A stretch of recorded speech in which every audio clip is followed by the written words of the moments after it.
I am Ferdinand Marcos, and I am the President of the Republic of the Philippines.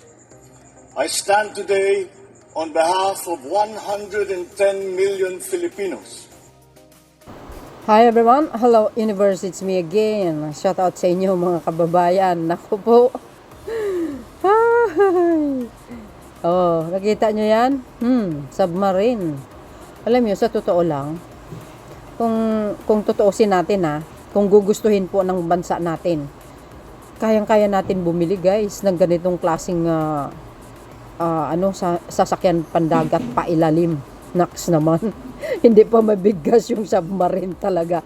Sasakyan pandagat pailalim. Ano ba yun? Yun ba yun ang Tagalog?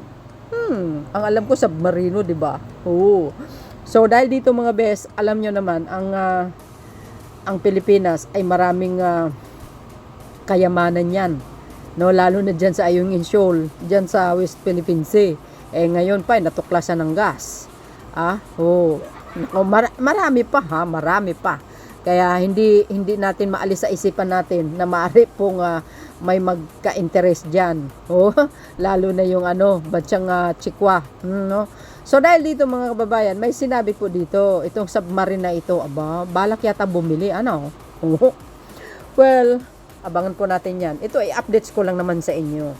Sabi po dito mga kababayan ng Indo-Pacific Report. Talaga naman, bakit kaya dumaan sa wall ko ito, no? Yan Indo-Pacific Report. Ay, naka po.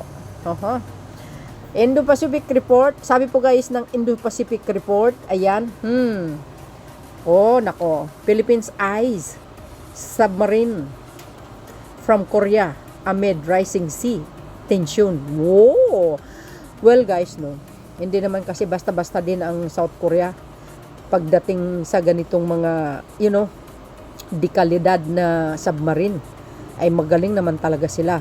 Even the America, siyempre sa Europe, Russia, magagaling mga yan, Grabe. Magkano kayang halaga yan? Billion? Billion? Who knows? Hindi natin alam, guys. Hindi naman tayo, expert dyan. But, siyempre, i-update ko lang sa inyo. Alam nyo, kailangan natin yan. Kailangan natin. Di ba? I hope talaga, makabili tayo kahit isa o dalawa man lang para taga-masid dyan sa ating karagatan. Description, facing increasing South China Sea tension. The Philippines is exploring acquiring submarines from South Korea, signaling a major shift in its defense strategy alongside ship and jets. Yes. Alalahanin natin, dumating yung isang guys si BRP Rahay Sulaiman, di ba galing sa South Korea yan? Wow, galing to Ayan nako. Mapapasa na all ka talaga. Pag ito,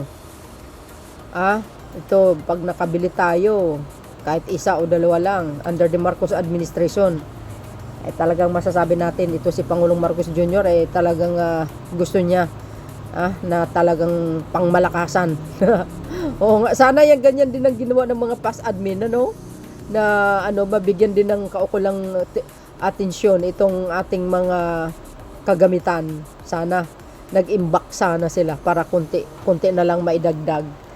Kaso wala yung iba na bulsa napunta sa bulsa ng mga kurakot ang pera ng taong bayan. Kaloka, di kayo naloka. Mabuti mayroon tayong isang PBBM, no? Ayan, sabi po dito guys, Philippines eyes Korean submarines amid rising South China Sea tension. Bibigyan lang natin ng ibang another term ang Pangulo. Baka magkaroon pa tayo ng dalawa niyan. So I really hope, sa sunod na administration continues sa pagbili ng mga kagamitan ng ating sandatang lakas, and of course sa Philippine Navy, and of course sa PCG, lahat na. Para hindi naman tayo kinukutya tayo ng Chekwa talaga, sa totoo lang. Dahil maliit daw tayo ng bansa, hindi mo pwedeng i-underestimate ang Pilipinas. Pagdating sa labanan, hindi umaatras yan. Itataya ang buhay Oo, totoo yan. So, dahil dito mga best, sabi ng mga nagko-commenting ninyo to. Yung ibang nagko-comment, pasaway. 'Di ba? Imbes masaya, wala laging kontra. Ewan ko ba? Ba't ganun sila, no? O kontra lagi sila. South China Sea has its own boundary that all the sounds is covered by the China. The same of the other Asian countries. Okay? At least by 1,000 units, 500 will become kamikaze and rest will be a display, no?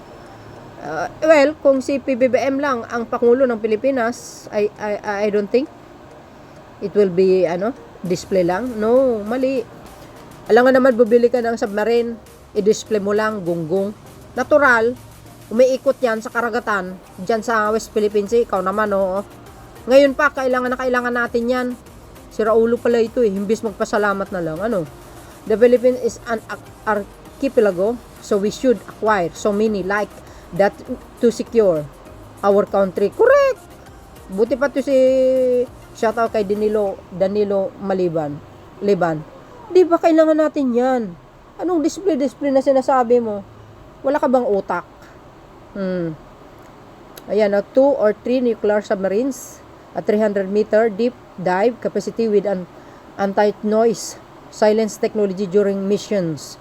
O di ba? Kailangan dapat nga makabili tayo ng ganyan para doon napunta yung pera ng taong bayan.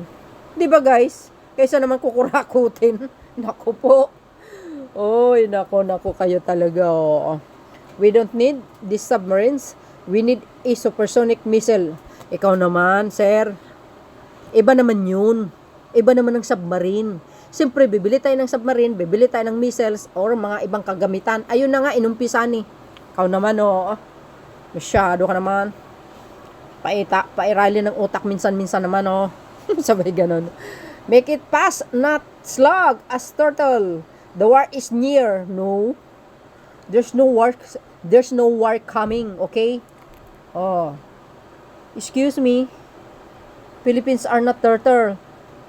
Ikaw naman, hindi mabagal. Tulad ng isang pagong. Hoy, excuse me. Huwag mo i-underestimate ang mga pagong. Baka pagong pa ang mas mananalo kaysa sa akala mong magaling. 'Di ba? Malay natin, 'di ba? German submarine is better. At yung mga kapwa natin Pilipino guys, talaga nagsasuggest sila. Saan ba talaga ang magaling gumawa ng submarine? Kayo naman, Siyempre, kung sa South Korea, like for example, kung sa South Korea tayo bumili ng submarine, so ibig sabihin, quality din naman talaga, di kalidad naman. If sa German naman, ganun din, or sa US. Pero I think guys, hindi naman parehong presyo yan, di ba? Pero alam ko, bilyon ng presyo nito, Naku, ewan ko na lang magkano kaya ito. Well, kung yan ang suggestion nyo, di much better kung German. Pero I think lahat naman magagaling, di ba? Gumawa ng ganitong klaseng submarino. I prepare missile for defense, land to sea missiles, land to air, and land to the land. Ang gulo niya. Just guide it shot and forget no pilot, no crew, no maintenance. What? Ano yun? Visible? No engine, no gas or Sus Mariosep. Kakaiba yata yan.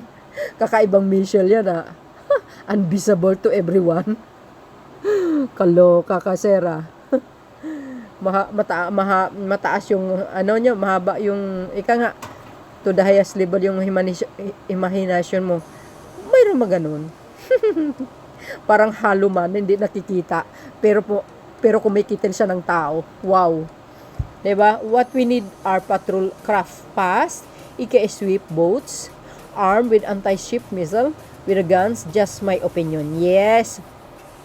Well guys, ginagalang naman natin ang opinion nila, pero ang sa akin naman, mag-isip naman tayo. I think tulad ng sinasabi ko, iba ang submarine, bibili tayo ng submarine, bibili tayo ng mga yung sinasabi nila, yung sinabi patrol craft fast, 'di ba? Swift boats, mayroon mayroon nang binili ang Marcos administration Tapos iba yung mga barkong pandigma, yung mga jet, F-16, mga helicopter pa, 'di ba? Dumating 'yan. So, I think isa na rin siguro ang submarine na gustong bilhin ng Pilipinas. Kailangan din naman natin 'yon. Ay, importante po 'yan, guys. Yung mga ibinalik na pera sa flood control anomalya ay pambili ng kagamitang pandigma. Yun na nga, sir Ikaw naman. Alam nila 'yan. Kaya nga, yung mga pera na 'yan, for sure doon mapupunta 'yan kasi kailangan talaga natin, guys. Sa totoo lang. Kailangan 'yan. If PBBM pa rin ang maging pangulo, ay nako, ewan ko na lang, baka yung kagamitan ng sandatang lakas at saka Philippine Navy, nako, baka tambak tayo yan. Baka kukumplituhin pa nga yan So yun mga bes, ano po ang kapalagayan nyo? Well, ako, ang importante dito yung, di ba, ang importante yung nakakatulong sa bansa natin at wala kasi tayo, kulang ang kagamitan So kailangan talaga mabila ng ganun, 'di ba guys? So yun mga kababayan, maraming salamat sa inyong watching. Ano pong masasabi niyo? Abangan po natin mga yan. Thank you guys. Follow and likes. There's more. Bye and baboos. God bless Philippines. Bye everyone.